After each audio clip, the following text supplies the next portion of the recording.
کنکتری team دے پھر بڑی تیز ہے نا جی.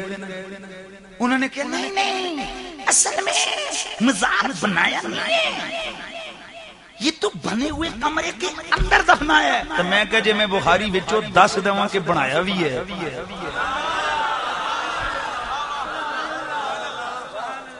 ہم نے پوری بخاری پڑھی ہے, کہیں نہیں لکھا بنایا. میں کہا میں دساں گا. اچھا آپ کہاں لکھا ہے؟ میں نے کہا بخاری میں یہ روایت موجود ہے, حضرت عروہ بن زبیر رضی اللہ تعالیٰ عنہ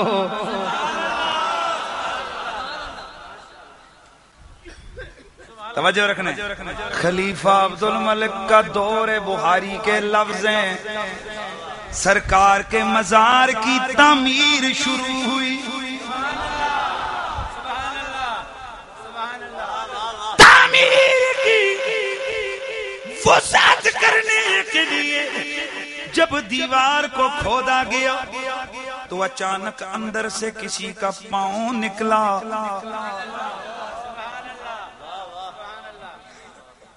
60 سال بعد دی گل ہے, اچانک پاؤں مبارک ظاہر ہوا. صحابہ جتنے تابعین تھے وہ سارے ڈر گئے کہ یہ کس کا قدم مبارک ہے. اللہ اکبر. حضرت سرکار عروہ بن زبیر کو بلایا گیا. حضرت آپ اس وقت جلیل القدر لوگوں میں سے گئے, بتائیں کہ یہ پاؤں کس کا ہے. آپ نے جس گھڑی اس قدم مبارک کو دیکھا تو آپ نے فرمایا جہاں تک میں سمجھتا ہوں اور یہ پاؤں جناب حضرت فاروق اعظم کا ہے.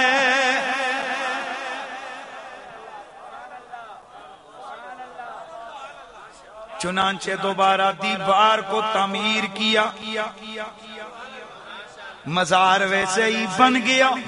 2 باتیں پتہ چلی, ایک تو یہ کہ بعد والوں نے بھی گرانے کی کام نہیں کیے, تعمیر کیا ہے, اور دوسری بات یہ کہ فاروق اعظم وہ اللہ کے مقبول بندے گئے کہ ارے ان کے جسم کا کمال دیکھ, اتنے سالوں کے بعد ان کا پاؤں مبارک جوں کا توں موجود ہے.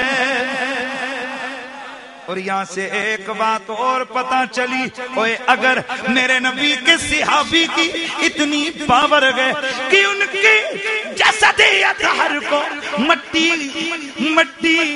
ضائع نہیں کرتی, اوے ان کا جسم مٹی میں نہیں ملتا, اوے اگر نبی کے غلام کی اتنی شان گئے تو نبیوں کے امام کی کتنی شان ہوگی.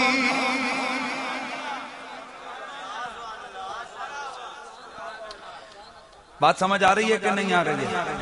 یہ پاؤں نکلا بخاری ہے, بخاری پڑھتے ہو یہ نظر نہیں آتا کہ اتنے سالوں کے بعد پاؤں جوں کا توں سلامت اسی طرح تر و تازہ.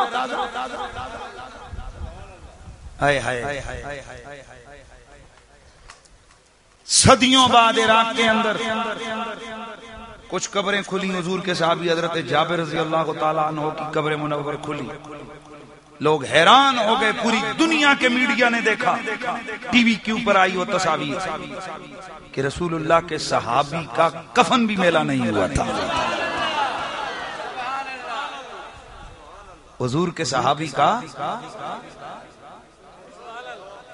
زمین میلی نہیں ہوتی, زمن میلا نہیں ہوتا, زمین میلی نہیں ہوتی, زمن میلا نہیں ہوتا, محمد کے غلاموں کا کفن میلا. پیار سے ذرا آواز آئے, محمد کے غلاموں کا کفن میلا, محمد کے غلاموں کا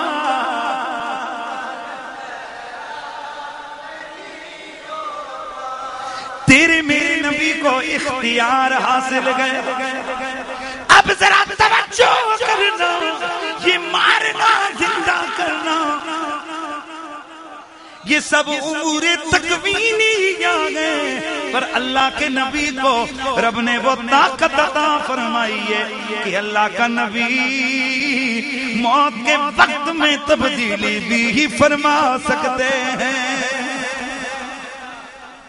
اب ذرا آگیا ایک روایت سنا کے اجازت چاہوں گا، پتہ چلے گا میرے تیرے نبی کو تکوین کا کتنا اختیار ہے.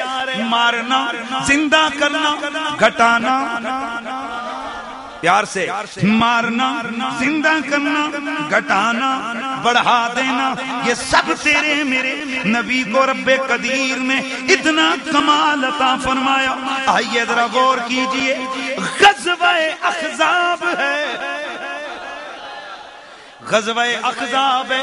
یہ غزوہ احزاب کون سا ہے؟ یہ وہ غزوہ جس میں سرکار مدینہ نے صحابہ کے مشورے سے مدینے کے چاروں طرف خندق کھدوانے کا حکم دیا تھا.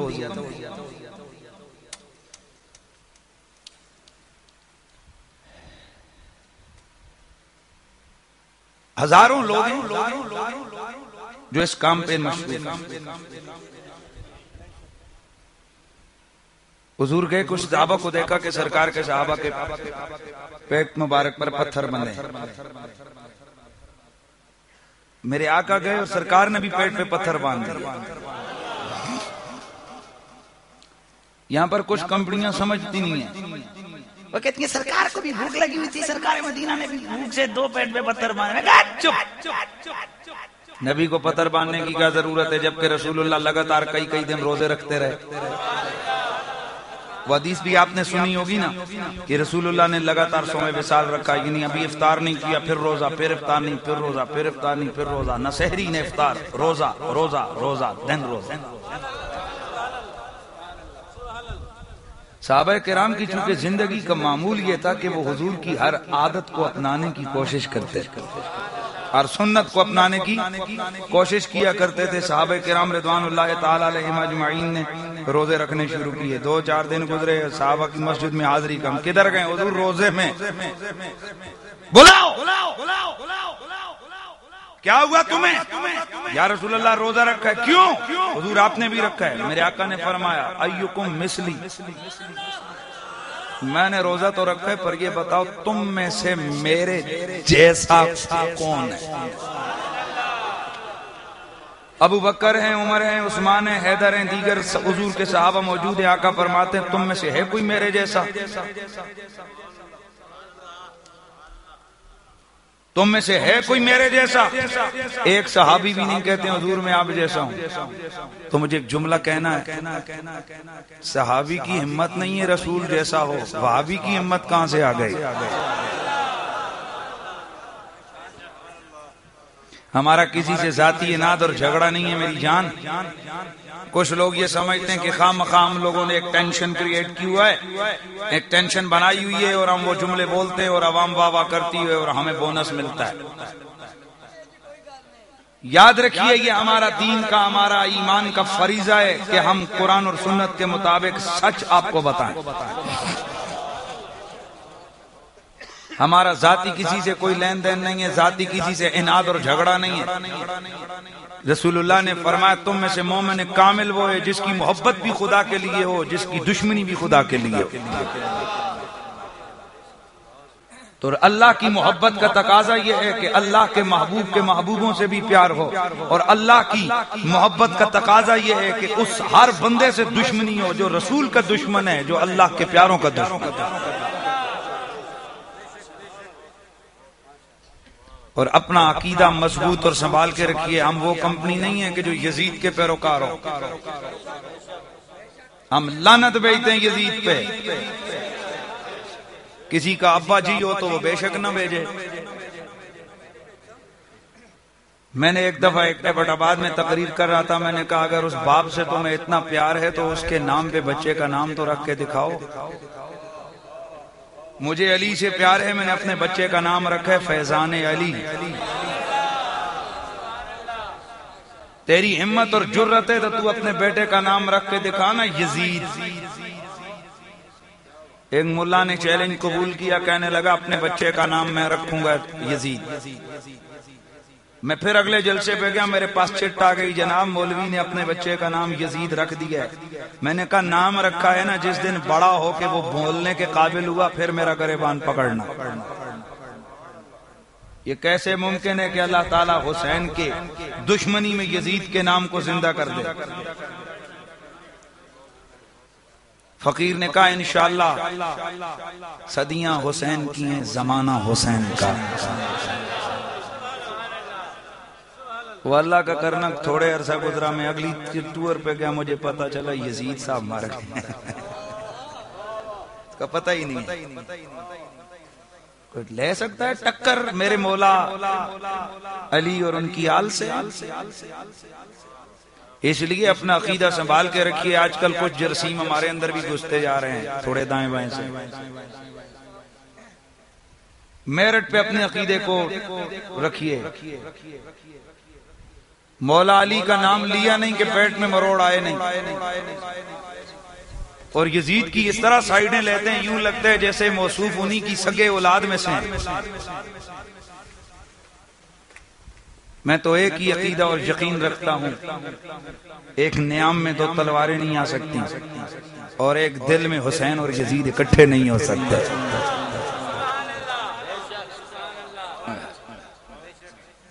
دل میں نہ ہو یزید تو پھر حسین ملتا ہے۔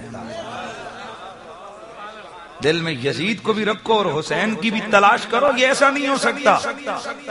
لعنت بھیجتے ہیں ہم یزید پہ، کہاں سارے سجے کھبے نہ تکو، کافی ساریاں لوکاں دیاں محنتاں ہوئیاں نے کافی۔ ایک دن ایک صاحب لگے ہمیں لعنت تو نہیں کرنی چاہیے، میں کہا حضرت آپ کو تکلیف کیا ہوئی؟ یہ آپ کا سائیڈ اٹھانا مجھے لگتا ہے کچھ رشتہ داری ہو گئی ہے آپ کی۔ اس لیے کسی کمینے پہ رگڑا دینا نا تو یزید کو رگڑا دو۔ مجھے ایک دن ایک صاحب کہنے لگے او جی دفع کریں اس پہ لعنت ہو رہی ہے تو ہوتی رہے، ہمیں اس خلیج کا نام نہیں لینا چاہیے۔ میں کہ اے بھی ایک طریقے پر اسی لوکاں ذرا اور ٹیپ دے۔ ہم دشمنی بھی نبھاتے ہیں نا تو ذرا ڈنکے کی چوٹ پہ نبھاتے ہیں، ہم تو سر بزم اس کو لتاڑے نہیں تو مزہ نہیں آتا ہے نا۔ جیسے اپنے سرکار کی آل پا کر ڈنکے کی چوٹ پہ ذکر کرتے ہیں نا، ویسے ان کے دشمن پہ لعنت بیٹھ کے بھی مزہ ہی آتا ہے۔ تو ذرا کہہ دیجئے نا یزید پہ لعنت بے شمار، یزید پہ لعنت۔ اجنس ادھے نہیں بولے، خیر چلے علی کمپنی ہے جی، کتھے بولے؟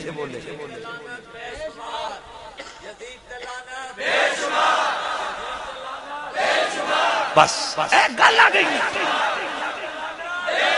ہن اگلی گل سنو۔ اے ہن تسی سوال پوچھو گے کہ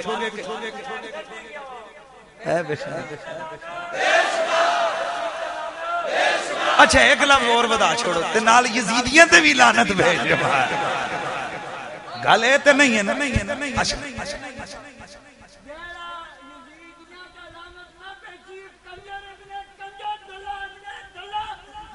hello hello hello hello hello بزرگ،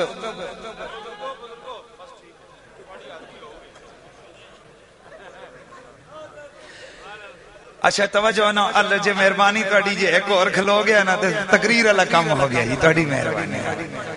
اچھا بارہ جو میں عرض کرنے لگا ہوں وہ یہ ہے، محبت مصطفی کا تقاضا یہ ہے کہ حضور کے پیاروں سے پیار کیا جائے، حضور کے پیاروں سے پیار کیا جائے۔ میں اس لیے یہ باتیں کھل کے کر رہا ہوں، ایک خاص قسم کی ذہنیت آج کل پروموٹ کی جا رہی ہے اور لوگوں کو یہ کہا جا رہا ہے یہ سنی تو یزید کے مائتی ہوتے ہیں اور ہم جو ہیں وہ حسینی ہیں۔ اور بندے کے بچے تجھے کس نے کہا تو حسینی ہے؟ اوریجنل حسینی تو ہوتا ہی جو ہے جس کے دل میں عمر بھی بستا ہوتا، عشق بھی بستا۔ تجھے کس نے کہا ہے؟ تو لوگوں کو یہ غلط بات مت بتا کہ کوئی سنی یزید کا مہدی ہے۔ حضرت امام احمد بن حنبل سے ان کے بیٹے نے پوچھا ابا جی اس یزید کے بارے میں آپ کیا کہتے ہیں؟ آپ نے فرمایا پتر